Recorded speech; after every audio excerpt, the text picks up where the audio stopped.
മുണ്ടിയരുമ പട്ടംകോളനി കുടുംബാരോഗ്യ കേന്ദ്രത്തിനായി പുതുതായി നിർമ്മിച്ച കെട്ടിടത്തിന്റെ ഉദ്ഘാടനം third camp government LP school ഓഡിറ്റോറിയത്തിന്റെ നിർമ്മാണ ഉദ്ഘാടനവും ബുധനാഴ്ച നടക്കുമെന്ന് പാമ്പാടുംപാറ ഗ്രാമപഞ്ചായത്ത് ഭരണസമിതി വാർത്താ സമ്മേളനത്തിൽ അറിയിച്ചു.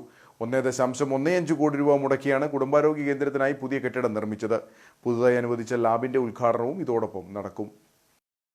തേർഡ് ക്യാമ്പ് ഗവൺമെന്റ് LP സ്കൂളിനായി 45 വർഷം മുമ്പ് നിർമ്മിച്ച ഓഡിറ്റോറിയമാണ് ഇപ്പോഴുമുള്ളത്. കാലപ്പഴക്കം മൂലം ഇത് പ്രവർത്തനരഹിതമായി മാറിയ സാഹചര്യത്തിലാണ് മണി MLA പുതിയ ഓഡിറ്റോറിയം നിർമ്മിക്കുന്നതിനായി 1 കോടി രൂപ അനുവദിച്ചത്. നിർമ്മാണ ഉദ്ഘാടനം ബുധനാഴ്ച രാവിലെ 10 മണിക്ക് MLA നിർവഹിക്കും. തുടർന്ന് 2-ന് മുണ്ടിയരുമയിൽ കുടുംബാരോഗ്യ കേന്ദ്രത്തിന്റെയും ലാബിന്റെയും ഉദ്ഘാടനവും MLA നിർവഹിക്കുമെന്ന് പാമ്പാടുംപാറ ഗ്രാമപഞ്ചായത്ത് പ്രസിഡന്റ് ജോസ് തെക്കേക്കുറ്റ് പറഞ്ഞു. KP കോളനിയിൽ പണിത പുതിയ കെട്ടിടത്തിന്റെ ഉദ്ഘാടനം നടത്തുകയാണ്. 1 കോടി രൂപ മുടക്കിയാണ് ആ കെട്ടിടം പണിതിരിക്കുന്നത്. അതുപോലെ തന്നെ 15 ലക്ഷം രൂപ മുടക്കി പുതിയ കുറച്ച്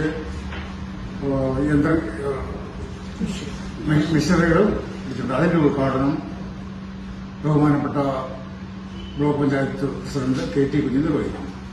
അതുപോലെ തന്നെ ഈ കെട്ടിടത്തിന്റെ അനുബന്ധമായി ഇനിയും കുറെ പണികൾ കൂടെ തീരാനുണ്ട്. അതിനുള്ള ഫണ്ട് വെച്ചിട്ടുണ്ട്. അത് ഈ വർഷം തന്നെ ചെയ്തു തീർക്കും. ഈ ഭരണസമിതി തന്നെ ചെയ്തു തീർക്കും എന്ന് അറിയിക്കുന്നു.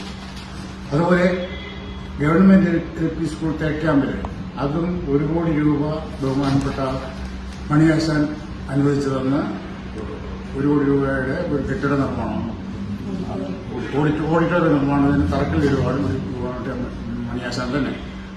ഗ്രാമപഞ്ചായത്ത് വൈസ് പ്രസിഡന്റ് സരിത രാജേഷ്, ഗ്രാമപഞ്ചായത്ത് അംഗങ്ങളായ PT Shihab, S Mohanan, CV Anand, Sini Santhosh തുടങ്ങിയവർ വാർത്താസമ്മേളനത്തിൽ പങ്കെടുത്തു.